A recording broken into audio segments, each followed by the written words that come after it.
Hi, I'm Kate, also known as the Daily Tarot Girl, and welcome to my deep dive into the King of Swords. So before we get started, I have made you a court card cheat sheet. You can grab your copy below, and this cheat sheet is going to help you in your readings by helping you connect with the court cards when they come up. All right, so let's dive in.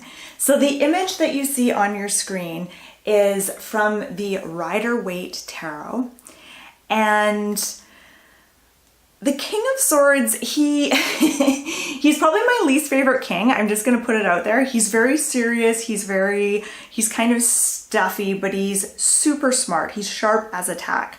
And he is the King of Swords, and the suit of swords corresponds to the element of air, and it has to do with the whole mental realm. So think of thoughts, the mind, beliefs, being able to focus on something. That whole mental realm is what this king has mastered. So he has mastery over the mental realm. Now, some keywords and personality traits to keep in mind when it comes to this king is that he is very intelligent, he's sharp, he's focused, he's very serious, he's kind of stuffy and sort of uptight. He pays attention to details. He is a very good planner, strategizer. He's very strategic, he's a good negotiator, and he's always kind of ahead of the game. He's always several steps ahead of everybody else. He has wisdom, also a little bit of ego, and I associate him with like having knowledge, like wisdom, knowledge, mental mastery. So some symbols to pay attention to on this card. There's actually a lot of symbols for this one. So the first thing I notice about this card is the clouds in the background. And to me, clouds kind of have this sort of pessimistic quality. And I think that this king is probably kind of he's a realist, but he's also a little bit pessimistic. And I also associate clouds with thoughts. So think of like the clear blue sky being like a nice, empty, peaceful mind. And then the clouds that drift by are like thoughts just kind of drifting through your mind. And then we also see some like two little birds in the background up in the sky. And to me, those birds symbolize like having a bird's eye view, having like seeing the big picture and how things kind of connect. And I associate that with wisdom, like being able to stand back and see the big picture and see all the moving parts. I feel like that is a part of wisdom. And the color blue features prominently on this card. So we see the blue sky, we see the blue in his outfit, his I want to call it a gown that he's wearing. And to me, blue is very cool. It's a cold color. And this king knows how to keep a cool head in hot situations. So he has this kind of cool, almost an aloof quality to him. I also think that color blue symbolizes clarity and space. So air, space, the breath. And then he's holding his big sword, pointing upright, and that sword looks very sharp, and think of it as a symbol of like cutting through distraction. There's also butterflies and crescent moons in the background on his throne. And these symbols kind of surprised me because I think of the King of Swords as being kind of serious, he's a little uptight and stuffy, and butterflies and crescent moons, to me, those are like symbols of the goddess, and they're kind of a little bit, especially the butterflies, are kind of light and it's kind of a fun symbol. But the butterfly represents transformation, and I feel like this is the transformation that is possible when you are like the King of Swords and you achieve mastery over the mental realm. And then the crescent moon is a very feminine kind of goddess symbol, and it's there too. And that to me is a little bit more mysterious. I'm not 100% sure what that symbol is doing there, but I find it interesting. Okay, so some things that this king is really talented at. He's very wise and he has a lot of knowledge. and he has a great memory. He's the kind of guy who can just, look at something and memorize it right away. And almost like a living library. You could ask him about anything. And if he's like read a book, if he's taken a class on something, he retains that knowledge like nobody else.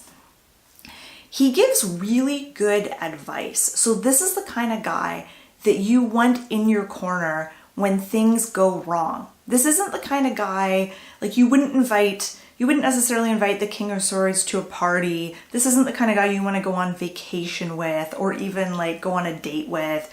But this is the kind of guy that you want in your corner when things go badly in your life, because he gives excellent advice. And he is a gifted strategist and negotiator. So he knows how to make a good plan, how to have a strategy, and he knows he can basically talk his way out of anything or into anything. The Suit of Swords is also about communication and words. And so the King of Swords really knows how to use his words and communicate well. I think of him as being like a top lawyer. Like he'd be a really good lawyer, and he could be in the courtroom and things might be getting heated and be really intense, but he would stay calm, he'd stay cool, and he would just be in his element. He can also read minds, but not in like a mystical psychic way. He's just really good at noticing patterns, and he's just very observant, and he pays attention, he sees the patterns, and that is how he's able to kind of anticipate what someone is thinking and what they might do next.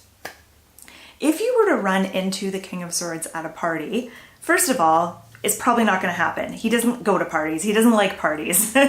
He does not enjoy parties at all. He's not the kind of guy who's a lot of fun. He doesn't really like to kick back and hang out. That's just not who he is.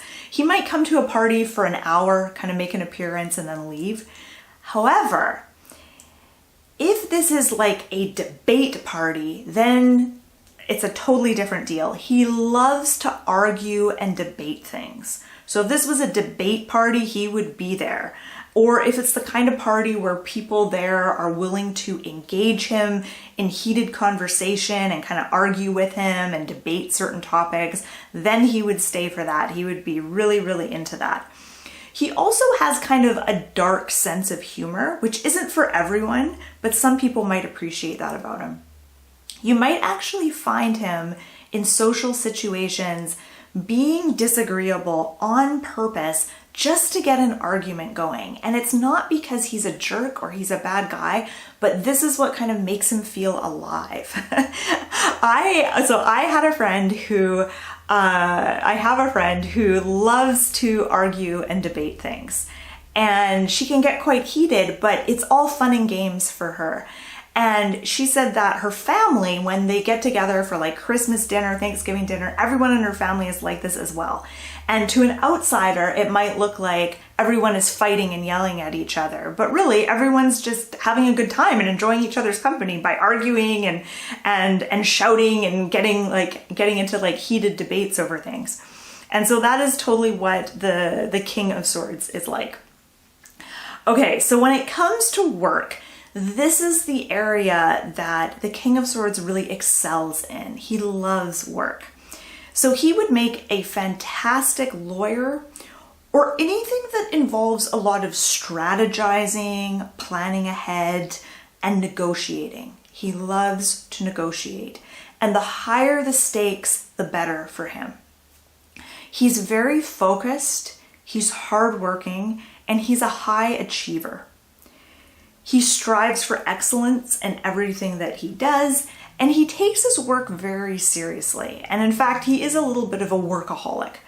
Now, he's never sloppy. He pays attention to detail. He never shows up late. He's never unprofessional. But he's not exactly fun to work with. Now, he takes a lot of pleasure and pride in his work and a lot of pleasure in doing a job well done. And so you might enjoy working with this guy because he is very talented, he's very smart, he's very professional, but he's not very much fun.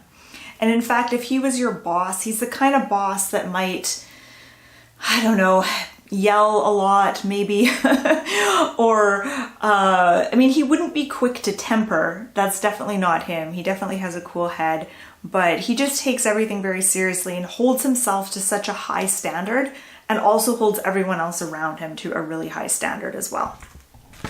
Okay, so I'm just gonna switch my note sheet here. So when it comes to love and romance, you might have guessed, this is not the King of Swords' strong suit. So this is not something that he is particularly good at.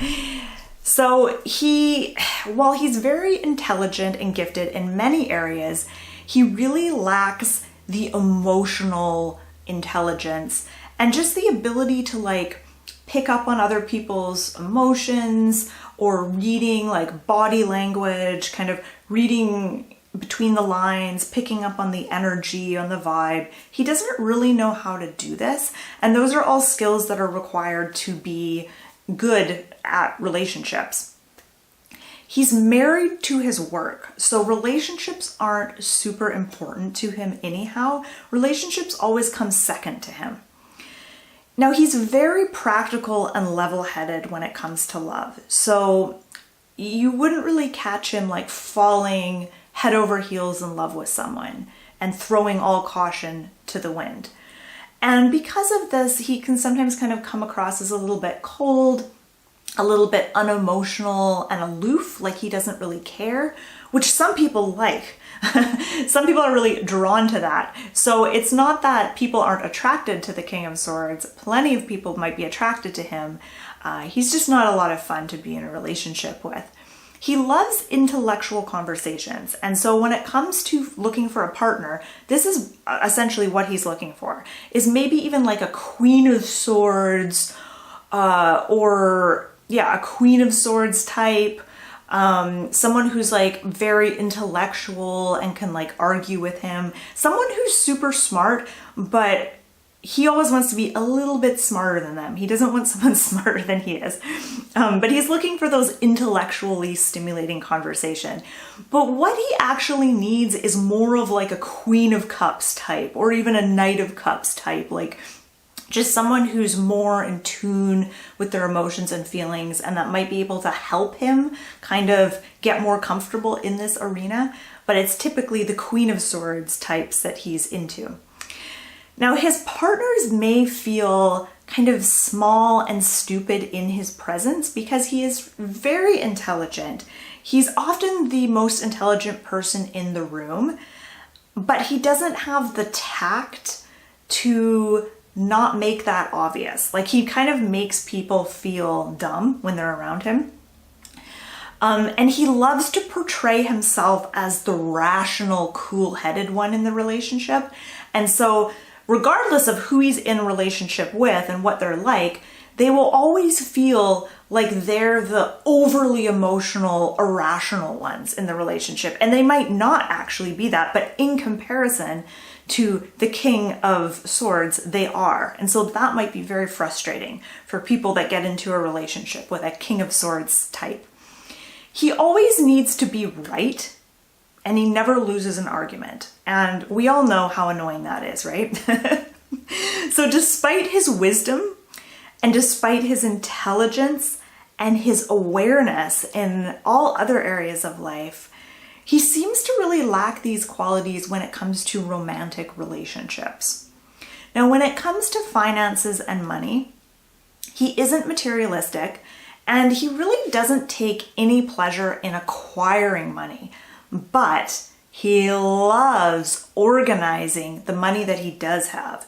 So he loves financial planning. He loves, getting on his laptop and jerking around with his stocks and moving money around and stuff like that, and researching different stock options. Like, that's his thing. So he doesn't so much care about making money to spend, because he doesn't really want to buy anything, but he likes to make the money so that he can mess around with the money and organize it. He always has a really good financial plan in place. He thinks years and decades ahead when he's making investments and financial decisions. And He's the kind of guy who's always kind of financially comfortable. He spends wisely. He enjoys the security that money brings, but he's not flashy. Now, he thrives on debates and arguments. Now, I know I've already talked about this, but I want to say it again. So words are his weapons, or you could say words are his playthings. He loves using words to express himself. Now, when I did my video on the Queen of Swords, I talked about how good she was at communicating and using either written words or vocalizing. She's very good at communicating. And the King of Swords is also good at communicating, but I feel like the Queen of Swords, she's good at using her words to get her point across, whereas the King uses his words like a magician, like in order to almost manipulate a situation or to become powerful. Like he really uses his wisdom and his use of words to make himself, more powerful. So he wields those words with skill and efficiency. So think of him like being a lawyer trying to sway a jury or to win a debate or negotiate a contract. Now, he also really thrives when it comes to acquiring knowledge and wisdom. So this is when he's in his happy place. So things like libraries, books, higher education, doing research, these are all things that he really loves. And of course, he loves playing chess because chess is really a game of strategy and planning ahead, and he loves to do that. Let's talk about his dark side. And then I'm going to tell you what he means when he shows up in a reading. So his dark side, sometimes he might have a massive ego, like he thinks that he's smarter than everyone, and usually he is.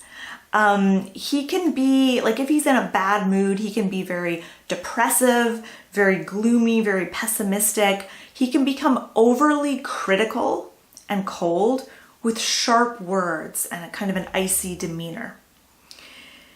He's overly focused on his work, and he may come across as being uncaring about others. And he isn't necessarily, he's not a bad person. He's not uncaring about others, but he does come across that way because he's just not good at like expressing his emotions. He also compartmentalizes his life in a way that feels kind of cold and unfeeling. So he has his work life, personal life, relationships, etc. It's all like very separate. So some ways to embody this card is to plan ahead, have a strategy, negotiate something, use your breath to clear your mind and focus. So when the Knight of Swords comes up in a reading, this is what he means. This is what he's trying to tell you. He's trying to remind you to take a deep breath, clear your mind, focus. This is how you access your deep inner wisdom. He may also be encouraging you to make a plan and have a strategy. So don't just go floating through life hoping something will happen, hoping for the best. Actually make a plan, have a strategy, have a game plan. He encourages you to use your powers of negotiation and to be rational and think sensibly and pay attention to the details, especially when it comes to like signing contracts or getting into agreements with people. He also encourages you to acquire more knowledge about something before moving forward. So doing more research, acquiring more information about something, even seeking advice from an expert. Now, if the King of Swords shows up in a reading reversed, he could be telling you to beware of being too in your head. So maybe you're being way too serious and uptight, and reversed, it's saying, loosen up, don't be so serious, lighten up. It might also show that you're having a hard time making a plan, like planning ahead, having some kind of a strategy. All right, so here are some really fun journaling questions for this king. And the journaling questions can be a valuable way to really connect personally with the cards. I love journaling on all the cards. So here's a few journaling questions. What aspects of this king do you relate to? Who in your life is like the King of Swords? Like, do you have a boss or a friend or a father or someone that's like this? Where in your life could you use more strategic planning? And what is your relationship to negotiating or arguing your position? Like, how comfortable are you when it comes to like debating something or standing up for yourself and negotiating like a higher salary, something like that? What is your relationship to that like? And I want you to leave me a comment. So we're at the end of this video, but I want you to leave me a comment below and let me know what you thought of the King of Swords. Let me know what you thought. Can you relate to him? Do you like this guy? Is this someone you want to be friends with? Let me know in the comments below. So thank you so much for watching. My name is Kate. I'm also known as the Daily Tarot Girl. If you enjoyed this video, please like, subscribe, leave me a comment, and thank you so much for watching.